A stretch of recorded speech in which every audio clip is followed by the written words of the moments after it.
Hello! Nós vamos para uma nova aula, Passive Voice.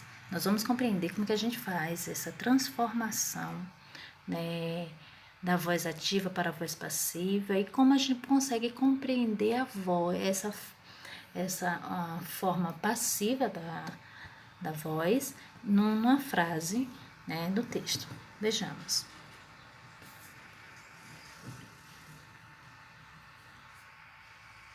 Primeiro, devemos identificar o sujeito e objeto da frase, para a gente saber quem é o sujeito e o objeto. E aí, depois, a gente compreender como é que a gente faz essa mudança. Vejamos. John wrote an email. Aqui a gente pode perceber que está destacado o verbo wrote, né? E o sujeito? Quem seria o sujeito nessa frase? Podem responder? Seria John, exato.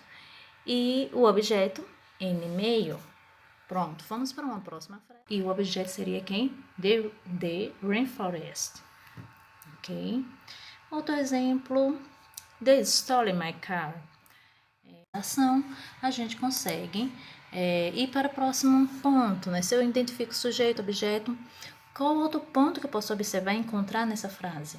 É que na voz passiva, sempre, na voz passiva, o verbo vai vir a mais que o verbo to be.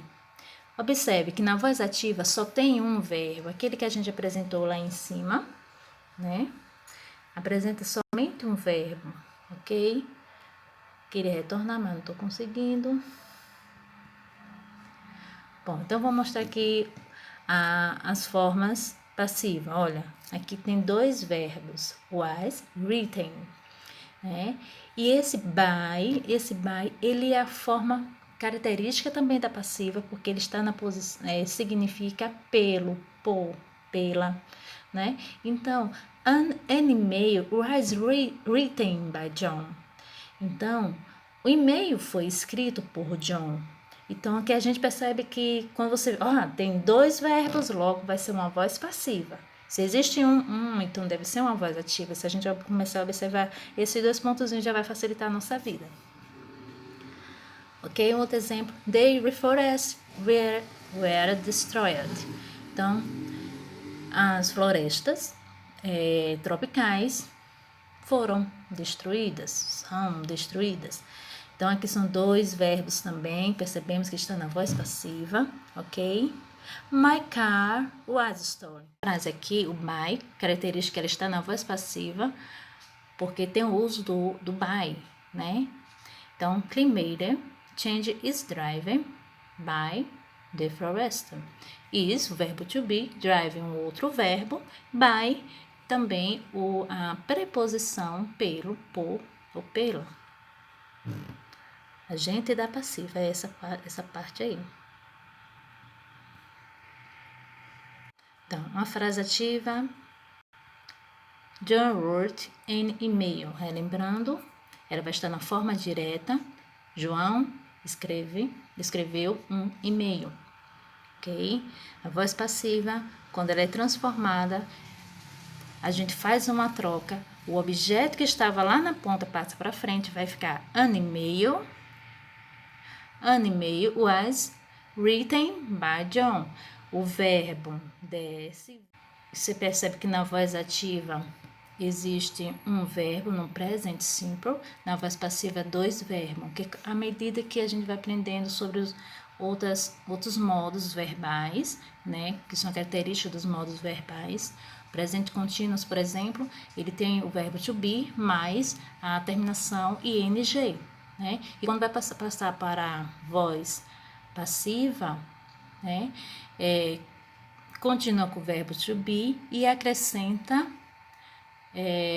o being, né? Mas com o passado do destroyed, né? No caso, é passado, presente, contínuo. E quando nós usamos? Nós podemos, é muito comum usar no dia a dia, né? A voz passiva. Ela não é somente utilizada em textos, né? Em momentos formais, mas ela é muito usada no dia a dia. Quando às vezes quer mencionar o nome de alguém ou que fez alguma coisa, por exemplo, na administração, né, no serviço, e aí cometeu algum erro. Mistake are made. Erros foram cometidos para não indicar quem foi que cometeu o erro, né, mas os erros foram cometidos. Be found on page 10. O formulário pode ser encontrado na página 10, né? Uma orientação, uma instrução, né, sobre o uso. A voz passiva é quando não queremos identificar quem foi que cometeu a ação, né, quem praticou, tipo, marcar was stolen. Aqui você vê que a uso dos verbos está na voz passiva, né? E quem roubou o carro? Ninguém sabe que foi que roubou o carro, né? Tropical rainforest are destroyed each year.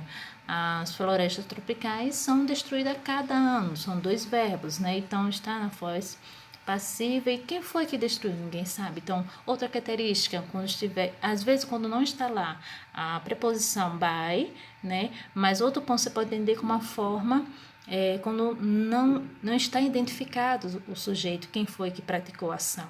Já facilita também a compreensão de vocês, ok? All trees were chopped down.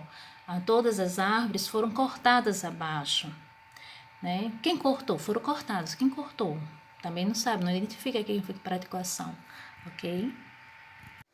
Ok, por hoje é só.